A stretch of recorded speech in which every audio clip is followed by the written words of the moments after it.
control if the sky is pink and white.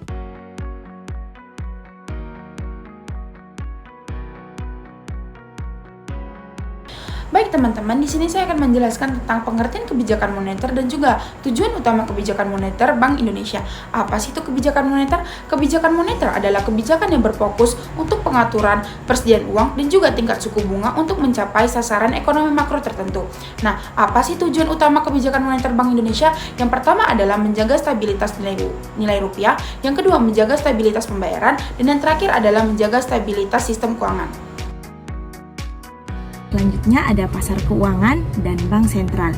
Pasar keuangan adalah tempat atau mekanisme di mana individu, perusahaan, dan pemerintah melakukan transaksi jual beli seperti saham, obligasi, mata uang, dan derivatif guna memperoleh dana atau menginvestasikan kelebihan dana. Contoh dari pasar keuangan yang pertama ada pasar modal atau capital market, yang kedua pasar uang atau money market, yang ketiga pasar valuta asing, dan yang keempat pasar derivatif. Yang selanjutnya ada bank sentral. Bank sentral adalah institusi keuangan sentral yang bertanggung jawab atas kebijakan moneter. Tujuan utama untuk menjaga stabilitas nilai mata uang, mengendalikan inflasi, serta menjaga dan mengatur sistem perbankan. Yang ketiga ada kebijakan moneter terbaru dalam bank sentral.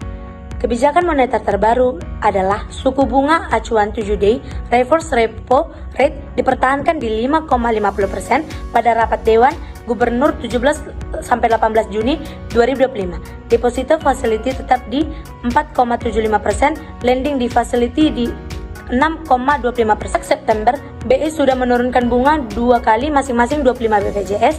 Januari dan Mei 2025, BI masih membuka kemungkinan penurunan lebih lanjut hingga total 50 BPJS jika kondisi global dan stabilitas rupiah mendukung. Timbangan utama penahanan BI rate. Yang pertama ada menjaga stabilitas nilai tukar rupiah. Yang kedua ada pengendalian inflasi yang terjaga. Yang ketiga ada memberikan ruang fleksibilitas kebijakan atau policy space.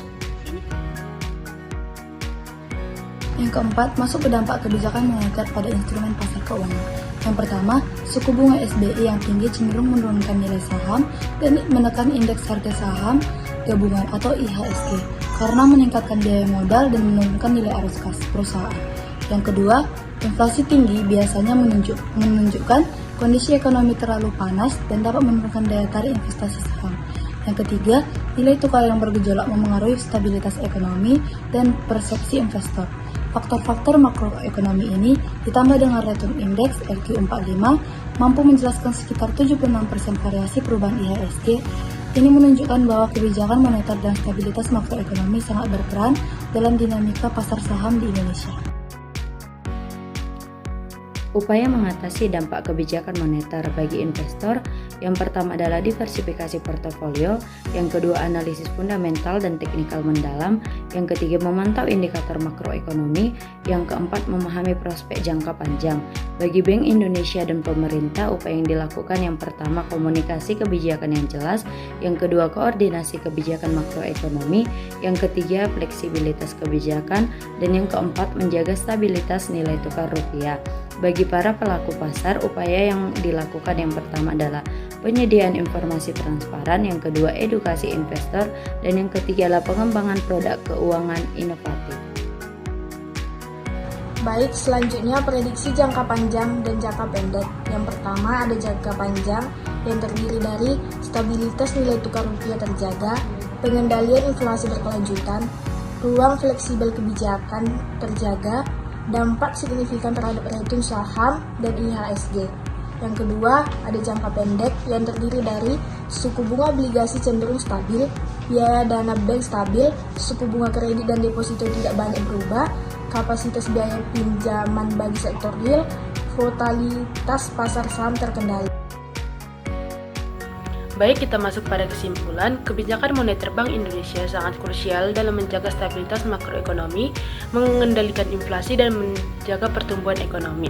Nah, kebijakan ini khususnya melalui suku bunga acuan berdampak signifikan pada return saham dan indeks harga saham gabungan, di mana suku bunga tinggi cenderung menekan nilai saham.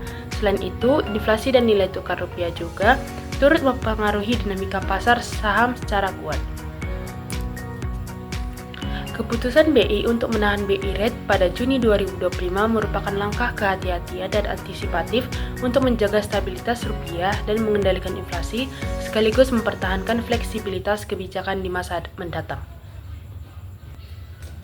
Oleh karena itu, kebijakan moneter BI dengan pengaturan suku bunga dan stabilitas makroekonomi memiliki pengaruh yang sangat besar dan menyeluruh terhadap dinamika pasar keuangan, khususnya pasar saham Indonesia.